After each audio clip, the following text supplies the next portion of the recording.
Assalamualaikum warahmatullahi wabarakatuh. Bismillahirrahmanirrahim. Alhamdulillahirabbil alamin wa bihi nasta'in waddin. Shalatu wassalamu ala asrofil anbiya'i wal mursalin Sayyidina Muhammadin wa ala alihi wa ashabi jama'in amma ba'du. Alhamdulillah, pada pertemuan kali ini kita akan melanjutkan pembahasan daripada bab jinayah dan hikmahnya, yang mana dalam pembelajaran hari ini kita akan mempelajari tentang diat.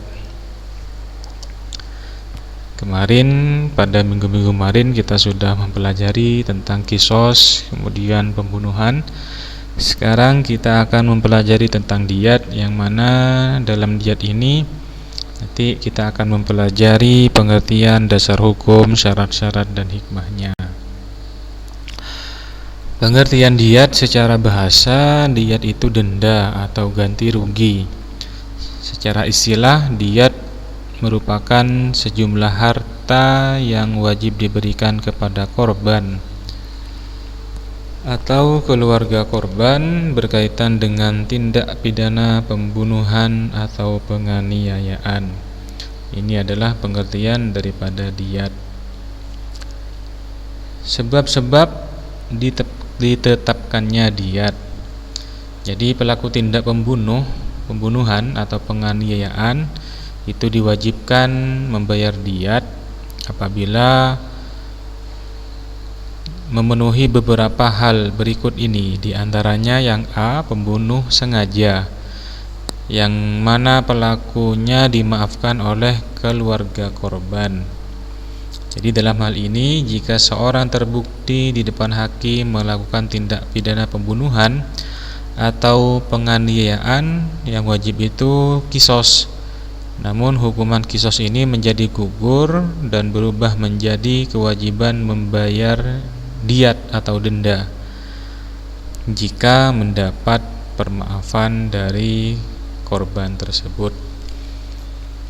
Yang nomor 2, yang B, pembunuh seperti sengaja, ini juga membayar diat. Kemudian pembunuh karena kesalahan atau pembunuh tidak sengaja. Yang D, pembunuh yang melarikan diri tetapi identitasnya sudah diketahui secara jelas. Yang E, kisos sulit dilaksanakan. Ini sebab-sebab daripada ditetapkannya diat. Kemudian macam-macam diat dibedakan menjadi 2. Ada diat mughalladah. Nomor 2 ada diat muhaffafah. Jadi diat mughalladah ini membayar 100 ekor unta. Namun ada rinciannya. Yang pertama 30 ekor hikoh, yakni unta betina berumur 3 sampai 4 tahun. Nomor 2, 30 ekor jazaah, yakni unta betina berumur 4 sampai 5 tahun. Nomor 3, 40 ekor hifah, yakni unta yang sedang hamil. Ini rincian daripada 100 ekor unta untuk diat mughalladah.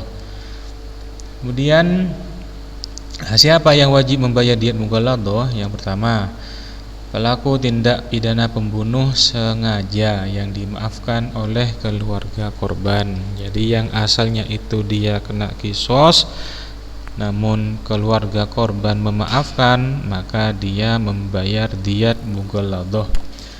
Yang B, pelaku tindak pidana pembunuh seperti sengaja.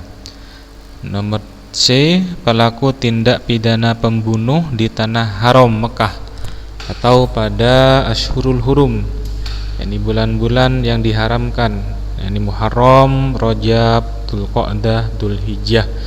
Jadi 3 ini orang yang wajib membayar diat mughalladah. Kemudian ada diat muhaffafah, yakni diat ringan.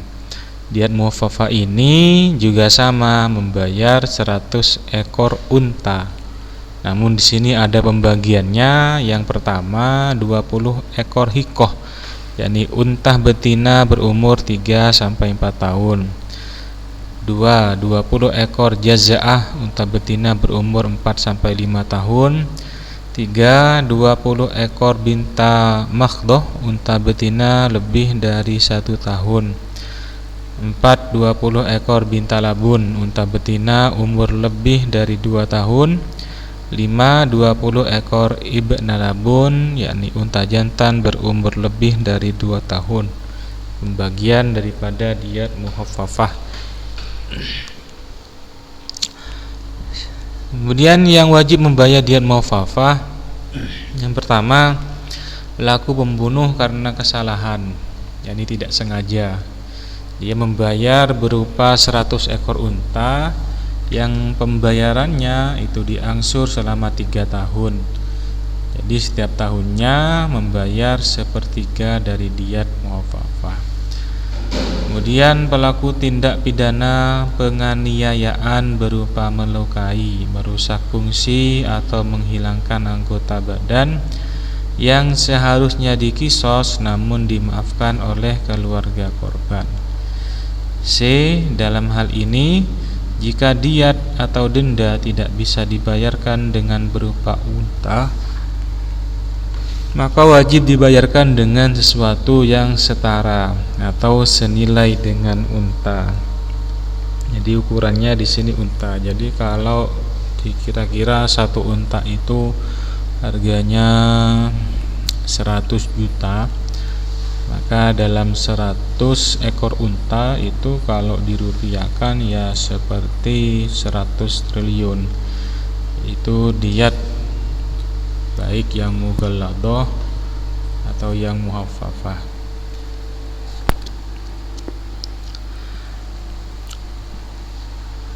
Kemudian diyat karena kejahatan melukai atau memotong anggota badan. Yang pertama, wajib membayar 1 diyat penuh berupa 100 ekor unta apabila seseorang menghilangkan anggota badan tunggal seperti lidah, hidung, kemaluan laki-laki, atau sepasang anggota badan seperti sepasang mata, sepasang telinga, sepasang tangan, sepasang kaki.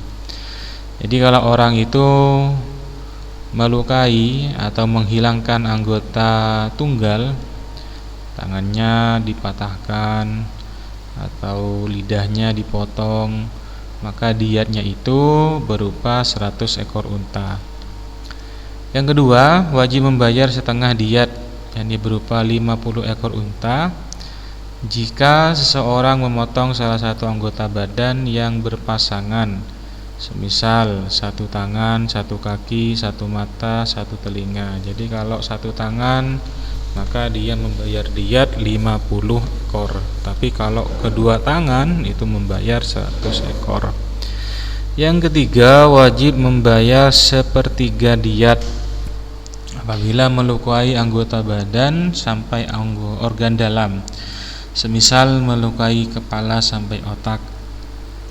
4. Wajib membayar 15 ekor unta jika seseorang melukai orang lain hingga menyebabkan kulit yang ada di atas tulang terkelupas. 5. Wajib membayar 10 ekor unta bagi seorang yang melukai orang lain hingga mengakibatkan jari-jari tangannya atau kakinya putus. Jadi setiap jari itu 10 ekor unta. Jadi kalau 5 jari ya 50, tinggal kita mengkalingkan.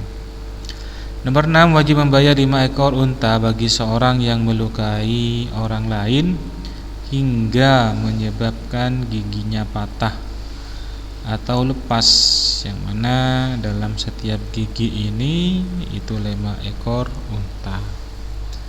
Ini adalah diyat yang melukai atau memotong anggota badan. Kemudian hikmah diyat. Jadi hikmah tersebut supaya mencegah pertumpahan darah serta sebagai obat dari hati dari rasa dendam keluarga korban terhadap pelaku tindak pidana pembunuh atau penganiayaan. Yang mana dalam hal ini keluarga korban sebenarnya mempunyai 2 pilihan. Pertama, ya minta dikisos, kedua memaafkan.